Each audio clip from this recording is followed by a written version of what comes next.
LA Knight, aka Lady Ash Knight of Book Catalot, and I am here with my August wrap-up / September To-Do / September TBR video podcast thingy. So, I'm just going to start this off. I haven't done one of these in like 2 years because I didn't have a camera. That's why I'm doing podcasts now instead of videos, is because I can't film myself, but I can record myself because my husband got me some nifty software, so yay for me on that. In August, I actually did a lot of reading because I got a lot of crap in the mail. I hadn't bought any books for like 2 months, and I was like ready to die. So when August hit and I could afford it, I like binged like $200 on Amazon of books that I wanted. And then I read like a whole lot of them. So I'm just going to go alphabetically because I don't remember in what exact order I read these, but I have them all on Goodreads, and that's how I know I read them. I read Blood and Salt by Kim Liggett, which is described as Romeo and Juliet meets Children of the Corn. It's about cults and French alchemy and Native American mysticism, and it's a made-up tribe. It's not a real tribe, which I think the author did so that she wasn't like stepping on anybody's toes. I cannot guarantee that that's why she did it, but I'm pretty sure that's why. So it's got like this forbidden love thing going on. No love triangle, but it's got this forbidden love thing going on, and this like cult in the middle of a cornfield in Kansas, and alchemy and all this interesting stuff, and it was like creepy, but it wasn't so creepy that it freaked me out because I do not do creepy very well. I read Court of Fives by Kate Elliott, which is essentially Little Women meets The Hunger Games, but in a non-deadly way, in a world that is basically Egypt when it was occupied by Rome. And a lot of people didn't like this book, but when I read the reviews, most of the reviews that I read, that the people were like, I don't like this book, it all boiled down to actually some pretty racist content, not in the book, in the review, which was essentially the main character, who is a biracial woman, a young woman, she's about 17, should be happy being forced to be locked up in her dad's house. She can't get married, she can't get a job, she can't do anything. She wants to be an athlete, and she risks public embarrassment. That's all that she's risking, is public embarrassment, to compete in these athletic games. And the people who were like, oh my god, she's so selfish, she should just be happy with the fact that she's rich, and her dad will like take care of her for the rest of his life. And I'm like, really? But it was a really interesting book. I really like Little Women, and I could see the Little Women parallels in the book. The world building was interesting. I couldn't call the plot hardly at all. Part of that was because the world building was so different. As soon as I finished it, I went online and ordered the second book. The third book is not out yet. It's not going to be out for a while. It doesn't even have a title. I don't know what I'm going to do. Then I read A Darker Shade of Magic by B.E. Schwab, and I've been wanting to read this book for a long time, and I was finally galvanized into doing it when I saw B.E. Schwab in a panel at Comic-Con back in May, but then I couldn't afford to get the book until August, and I like wanted to die. But I read it, and I read it in like 2 days, and I was actually surprised because I didn't realize it's adult fantasy, because I thought it was YA. It's presented on Tumblr as being YA because all the main characters are under 19. And like the bad guys are adults, but Kel's a teenager, Lila's a teenager, and Rye is, I think, a teenager. And so I was like super shocked when I started reading it. I'm like, this is adult fantasy. What the frack? And then I read it in like 2 days, which is a record for me because usually adult fantasy takes me like a couple weeks, just because it's a lot denser than YA, and it's not as happy and it doesn't flow as well. So I wasn't really sure like how long it was going to take, but it only took 2 days. I read An Ember in the Ashes by Saba Tahir, and I was dying the entire time because I had to read it while I was at work, and I work at a call center, and so I kept getting interrupted, and every chapter was a cliffhanger, and every scene was like a freaking cliffhanger, and I was like ready to gouge out my own eyes because I was freaking out so bad, like, oh my god, what's going to happen? No, why did I get a call right now? Oh my god. It was so painful. And then I read An Ember in the Ashes, and as soon as I finished it, I went online and I pre-ordered A Torch Against the Night, which is book 2, and it is sitting on my desk right now because it arrived in the mail yesterday, but I haven't started it because I realized as soon as it arrived, wait a minute, the third book doesn't come out until next fall. What am I going to do? Because this book is probably going to end on a cliffhanger too. And I was like, oh no.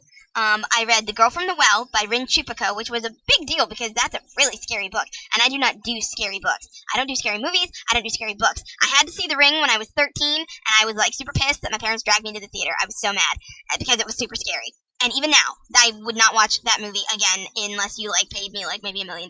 The Girl from the Well, though, is like a combination of a bunch of Japanese myths, including the legend that the movie The Ring is based on, but the actual legend from Japan, not the made-up backstory they put in the American movie.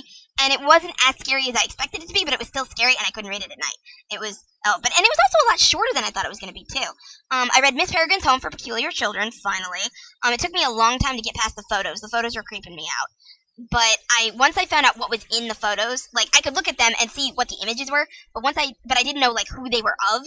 Once I found out what and who the pictures were supposed to be of as relevant to the story, then it became a lot easier for me to read the book, and I read it in about 3 weeks because I read it off and on as I was going to bed. It didn't hold my attention as well as a lot of the other stuff I was reading, but I wanted to read it because I wanted to know if I wanted to get invested in the trilogy because the movie's coming out, and the movie looked good, and I'm like, you know what? I'm going to give this a shot. And then I read the first 3 books in the Tales of the Flat Earth by Tanith Lee, who unfortunately passed away this year. Night's Master, Death's Master, and Delusion's Master. And I read Night's Master and Death's Master each in a day. But that's not really that impressive because they're like super old from like the 60s and 70s. And so they're really short. I think like Night's Master is like 70 pages long. And I think Death's Master is maybe like 150 pages long. And then Delusion's Master, like I remember Death's Master is the longest one. And that one took me the longest. It took me a full day as opposed to like half a day. And then Delusion's Master actually took me a day and like 2 nights because I started in the middle of the day and then I stopped near the end because the thing that was going on, I was like, oh god, this is not going to end well. Oh. And I was like freaking out the whole time and I had to keep stopping to take a breath. And then I got to the end of that sequence and I was like, I want to die. And then I got to the end of the book and I'm like, that's the end. There was like after the end of the thing that I was freaking out about, there was only like 2 pages left in the book. So I read them and I'm like, that's the end? Seriously? I read Shadow and Bone by Leigh Bardugo. Was not as impressed as I was expecting to be. You'll find out why when I do my review, which will be sometime. My goal is to do 1 review a week, since I'm just doing a podcast and it doesn't require a lot of editing, but we'll see how that goes, because I do work 40 hours a week, and I do also have fanfics that I'm running on fanfiction.net, and I'm writing a book, and I'm doing all these other things. So I read Shadow and Bone by Leigh Bardugo, wasn't that impressed. Read Six of Crows, and was blown out of the water. So, I think writing the first 3 books set in this world really helped her figure out what it was that she wanted to do with her next book. I think epic fantasy is not really her forte. I think character-driven, low-key fantasy, which is what Six of Crows is better for her. I think she does better with it. Six of Crows is really amazing. There were some things that I didn't like, but I'll get into that in my review of that also. I read The Star-Touched Queen by Roshani Chokshi. I hope I'm pronouncing that right. Roshani Chokshi. And that's really interesting. It's like Hades and Persephone, but set against Indian mythology. And I really liked it. I really connected with it, and I have a review for that on Tumblr, which I have linked below, and I will put up a podcast review of it at some point in the next couple months. I read A Study in Charlotte by Brittany Cavallaro, which was also really good. I was super impressed with that. Right now I'm reading Locke and Maury, which is, both of those are Sherlock Holmes adaptations / retellings. A Study in Charlotte is about the descendants of Sherlock and Watson, and Charlotte is Sherlock's descendant, and then Locke and Maury is about Sherlock and Moriarty if they were teenagers in the modern era. And I'm only about 10 pages into Locke and Maury, but A Study in Charlotte was amazing. And Shades of August, I think I'm going to die waiting for that. I keep saying I'm going to die, but I am. These authors are trying to kill me, I swear.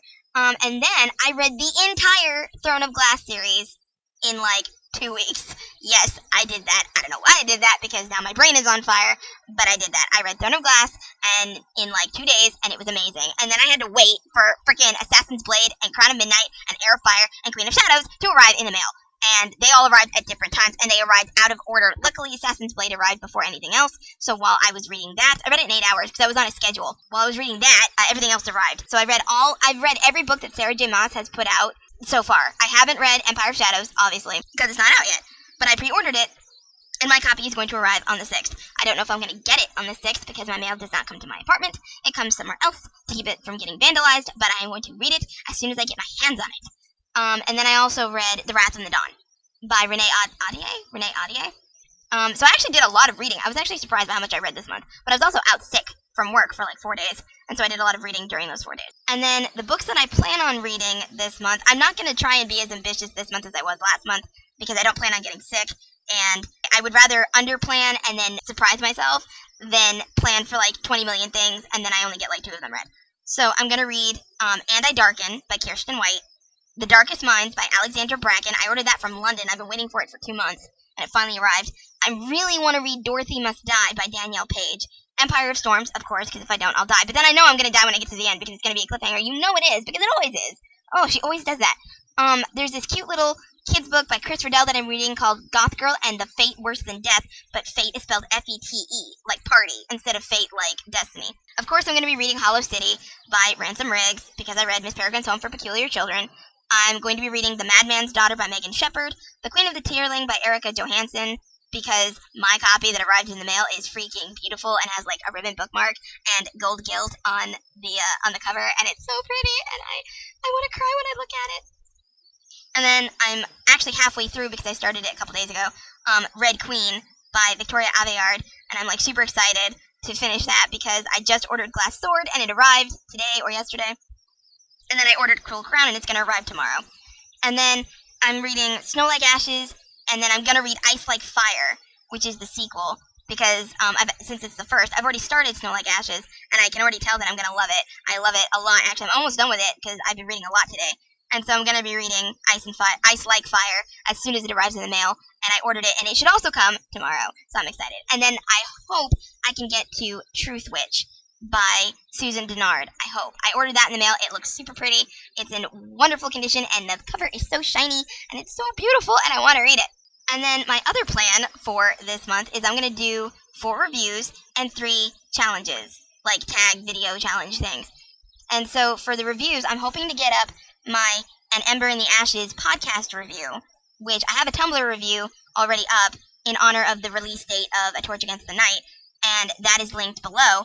But I want to get my podcast review up, and then my Insignia review, Insignia by S.J. Kincaid, I want to get that up, and then The Raven Boys by Maggie Stiefvater, and then my podcast review of Throne of Glass. And I do have my Tumblr review of Throne of Glass already up, and I have linked that below as well. And then I plan on doing a few tags. I was tagged to do the Zelda tag by the person who created the Zelda tag, Lori and Kitty Books, and then I was also tagged to do the Harry Potter Spells tag. I don't know why.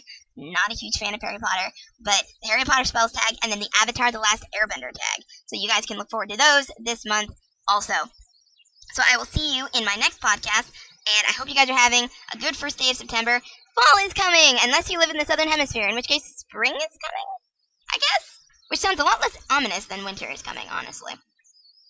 So, I hope you guys enjoyed this podcast, and let me know what you think. Like, comment, and subscribe. Let me know if you've read any of the books that I read, what you thought of them. If you're going to read any of the books that I'm planning on reading, whatever. Just let me know what's on your minds. And I will see you guys and chat with you guys later. And this has been Lady Ash of Book Catalot. Good luck with your foray into the book world.